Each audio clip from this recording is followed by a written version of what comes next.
Hello मेरे प्यारे बच्चों, चलो फिर इसके पिछले वीडियो में हमने 37 नंबर तक के क्वेश्चन कर लिए थे। हम लोग टारगेट करके चल रहे हैं 100 क्वेश्चन का, जो कि हमें कंप्लीट करना है। ठीक है, तो 38 नंबर का क्वेश्चन हमारे सामने है। क्या बोल रहा है? दो समांतर रेखाओं के बीच की दूरी 14 सेंटीमीटर है और बताना, और उसके बाद क्या कहेगा, एक वृत्त दोनों रेखाओं को स्पर्श करता है, तो आपको बताना है वृत्त की त्रिज्या क्या होगी। क्वेश्चन बहुत ज़्यादा आसान है। सवाल में आपको कुछ नहीं करना है, बहुत बहुत ज़्यादा आसान क्वेश्चन है। देखो ध्यान से समझोगे तो आ जाएगा। सबसे पहले खींचना है क्या है, एक वृत्त। ऊपर क्या है, एक समांतर रेखा यहाँ है, एक समांतर रेखा यहाँ, बीचों बीच ये है, दोनों के बीच की दूरी 14 सेंटीमीटर। ये क्या है, वृत्त का केंद्र O है। अगर ये वृत्त का केंद्र है और ये क्या है, एक स्पर्श रेखा है, तो इसको मिलाने वाली रेखा, केंद्र के बीच की रेखा, ये क्या हो जाती है, लंब। तो अगर ये पूरा 14 है तो ये कितना हो जाएगा, 7, और ये भी कितना हो जाएगा, 7। और यही तो क्या होता है, वृत्त की त्रिज्या होती है। तो correct answer option number B हो जाएगा, यानी वृत्त की त्रिज्या क्या होगी, 7 सेंटीमीटर। आगे देखिए अगला सवाल क्या पूछा गया है। निम्न में कौन कॉस थीटा के बराबर है?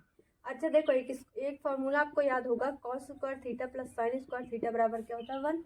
कॉस थीटा पूछा है तो मतलब साइन उसको उधर भेजना पड़ेगा। तो हम क्या कर सकते हैं, cos square theta is equal to 1। ये साइन प्लस में उधर जाएगा तो माइनस में, तो 1 माइनस साइन स्क्वायर थीटा बन जाएगा। अब यहाँ से स्क्वायर हमें हटाना, तो इस पर क्या लगाना पड़ेगा, रूट। तो यहाँ से स्क्वायर हट जाएगा। कॉस थीटा है, यही पूछा है, कॉस थीटा बराबर under root 1 minus sine square theta. Correct answer क्या हो जाएगा, 1 माइनस साइन स्क्वायर थीटा। आगे देखिए, एक छड़ की लंबाई और छाया का अनुपात। छड़ की लंबाई हो गई, ये छाया हो गई इसकी, इसका अनुपात क्या दे रखा है, 1:3 √3। तो मतलब लंबाई क्या है 1x मान लें और अनुपात क्या है √3x मान लें इसको। तो सूर्य का उन्नयन कोण, मतलब यहाँ पे जो ये कोण बनेगा थीटा, ये इसकी वैल्यू आपसे पूछी गई है। ठीक है, तो क्या करना है, देखो ये क्या है लंब, ये क्या है आधार, तो tan थीटा लगेगा। tan थीटा बराबर 1x अपॉन रूट के अंदर 3 है, इससे x कैंसिल। tan थीटा में 1 अपॉन √3 की वैल्यू किसका होता है, 30 डिग्री का। Correct answer option number C हो जाएगा। चलिए अच्छा आगे देखिए सवाल क्या है। एक अर्धवृत्त का परिमाप अगर 36 सेंटीमीटर है तो त्रिज्या बतानी है क्या होगा। याद रखिएगा, शॉर्ट ट्रिक याद रखिएगा, अर्धवृत्त का परिमाप बराबर r पाई प्लस 2 बराबर क्या है 36 सेंटीमीटर। मतलब ये जो परिमाप है ना अर्धवृत्त का, वो इसके बराबर होगा। ये छोटा सा ट्रिक है, याद रखना इसको। तो इसकी त्रिज्या पूछी, r की वैल्यू पूछी है, तो 22/7 यहाँ पे हो जाएगा, प्लस 2 बराबर क्या हो जाएगा 36। ठीक है, अब इसको जब सॉल्व करोगे ना तो r की वैल्यू यहाँ पे क्या निकल के आएगी, 7 सेंटीमीटर। देखो गोले का वक्र पृष्ठ क्या होता है, 4πr² बराबर क्या है, वक्र पृष्ठ का क्षेत्रफल 144 पाई है। पाई से क्या हो जाएगा, पाई कैंसिल, 4r² बराबर क्या है 144, r² बराबर 144/4। ठीक है, तो r की वैल्यू क्या आ जाएगी, 12/2 मतलब 6। ओके, करेक्ट आंसर ये हो जाएगा। 10-15 इंटू 10-20 का 10-70 का मान क्या होगा यहाँ पे। तो यहाँ पे इसको अलग अलग आपको सॉल्व करना है। तो क्या करेंगे, 10-15 को क्या हम देख सकते हैं, 1090 - 75। ठीक है, तो आपको बताया था मैंने 10-15 इंटू 10-20 इंटू 10-70 सब कुछ इंटू में है, 15-20-70 है, कोई एग्जैक्ट वैल्यू नहीं है, इंटू में है, मल्टीप्लाई में है, तो करेक्ट आंसर 1। निम्न में कॉन्स्टेंट ए के बराबर है। अब आपको सभी को पता है कि sec square theta minus tan square theta बराबर क्या होता है 1। पूछा गया tan ए के बराबर है, तो tan ए को हम उधर लेके जाएंगे तो सेक स्क्वायर थीटा -1 हो जाएगा।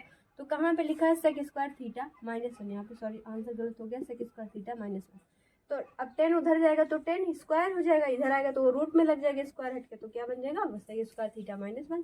कार्तीय तल में स्थित किसी बिंदु 3 और -4 के कोटि मान क्या होगा, तो क्या होगा -4। चलिए बच्चों आगे देखते हैं सवाल नंबर 46। दो वृत्तों का, देखो हम लोग क्या है कंप्लीट करेंगे 100 क्वेश्चन। अब आपको इन 100 सवालों को बहुत अच्छे से ध्यान से प्रैक्टिस करना है। ओके, दो वृत्तों का व्यास दिया है 9 सेंटीमीटर और 7 सेंटीमीटर। अब कह रहा है उनके क्षेत्रफलों का रेशियो आपसे पूछा गया है। डायरेक्ट आंसर मैं बता दूं, इसका और इसका वर्क कर दो, 9 का स्क्वायर 9 81 और 7 का स्क्वायर 49। करेक्ट आंसर 81.81 लेकिन ये सही कैसे होगा, ये आपको देखना पड़ेगा। तो व्यास क्या है 9 है, तो त्रिज्या क्या हो जाएगी इसकी आधी, मतलब 9/2 और 7/2। ठीक, अब जो क्षेत्रफल है इसका जो मतलब अगर हम कहें क्षेत्रफल तो क्या होता है, जो त्रिज्या है उसी का स्क्वायर कर दो, तो इसका स्क्वायर आप कर दोगे आंसर आपका आ जाएगा। ठीक, चलो आगे देखो दूसरा 47 नंबर का question. 2 tan 30 degree upon 1 plus ten square 30 degree का मान क्या होगा? ऑप्शन है साइन 60, कॉस 60, टेन 60 या फिर कॉट 60। पहले देखो साइन 60 का मान क्या होता है? √3/2। कॉस 60 का 1/2। जो साइन 30 का होता है वही कॉस 60 का होता है ना? तो कॉस 60 का 1/2 होता है।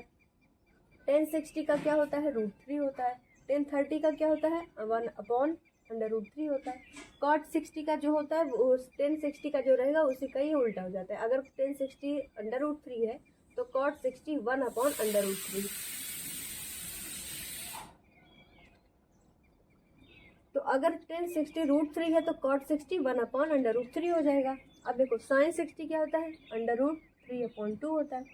तो 2 tan 30 upon 1 plus ten square 30 का मान निकालेंगे कैसे हम लोग? तो इसका एक फॉर्मूला होता है 2 tan थीटा अपॉन, देखो फॉर्मूला यहाँ पे कौन सा लगा है? 2 tan theta upon 1 plus ten square theta. ये किसका फॉर्मूला होता है? tan 2 थीटा का। किसका? tan 2 थीटा का। ये होता है ना।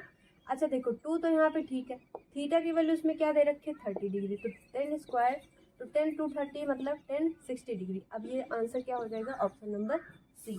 अगर यही ऑप्शन जो 10 60 कॉट 60 ना दे करके अगर वैल्यू दिया होता तो 10 60 का मान क्या होता? √3। तो आंसर हो जाता √3। ठीक, आगे देखो, किसी पूर्णांक m के लिए प्रत्येक सम पूर्णांक निम्नलिखित का रूप का होता है। किस रूप का? m का, m+1 का, 2m का या फिर 2m+1 का। यहाँ पे इसका करेक्ट आंसर क्या हो जाएगा? 2m। ये वाला ऑप्शन नहीं होगा, ये वाला सही आंसर हो जाएगा। निम्न में कौन द्विघात समीकरण नहीं है? अच्छा, द्विघात समीकरण का मतलब क्या होता है? ऐसा समीकरण जिसपे जो घात है वो क्या हो? 2 हो, है ना? तो यहाँ पे देखो द्विघात में ये वाला तो है क्योंकि यहाँ पावर 2 है। इसमें देखो यहाँ पे भी पावर 2 है। इसमें देखो ये क्या दिया है? x-2 और इंटू में x+2। जब इसका आप गुणा करोगे तो ये किसका रूप है? x a-b और a+b। तो आंसर क्या आता है? a² माइनस का b²। यहाँ पे भी घात 2 है ना? तो ये भी हो गया, ये भी हो गया, लेकिन कौन सा बच गया? ये वाला बच गया, क्योंकि यहाँ पे देखो ध्यान से तो पावर में क्या है? 4 है। तो ये क्या है? चतुर्थ घात है, द्विघात नहीं है। तो correct answer option number D हो जाएगा। ये सारे द्विघात है तीनों, लेकिन चौथा वाला द्विघात नहीं है। यदि टेन थीटा बराबर है साइन थीटा तो थीटा की वैल्यू क्या होगी? 45, 60, 30 या फिर 0 डिग्री। तो आपको इसको सॉल्व करना पड़ेगा। क्या है? टेन थीटा बराबर क्या है? साइन थीटा है। अब इसमें आपको थीटा की वैल्यू बतानी है। अब देखो टेन थीटा को हम क्या लिख सकते हैं? साइन थीटा बटे कॉस थीटा, यही तो लिख सकते हैं। बराबर क्या है यहाँ पे? Sine theta. साइन से ये साइन कैंसिल, 1/cos हो जाएगा। 1/cos को हम क्या लिख सकते हैं? Sec theta. बराबर क्या है? 1। अब ये सेक थीटा बराबर 1 है तो 1 में सेक थीटा की वैल्यू में क्या होता है? सेक 0 डिग्री की वैल्यू होती है क्या? 1। तो 1 को हम क्या लिख सकते हैं? सेक 0 डिग्री। सेक से ये सेक कैंसिल, थीटा की वैल्यू क्या आ गई?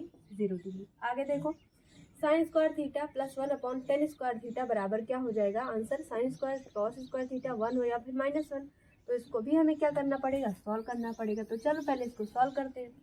क्या है? Sign square theta plus 1/10 square theta, 1/1 plus 10 square theta. अच्छा, इस 1 + 10 स्क्वायर थीटा को हम क्या लिख सकते हैं? Sec square theta.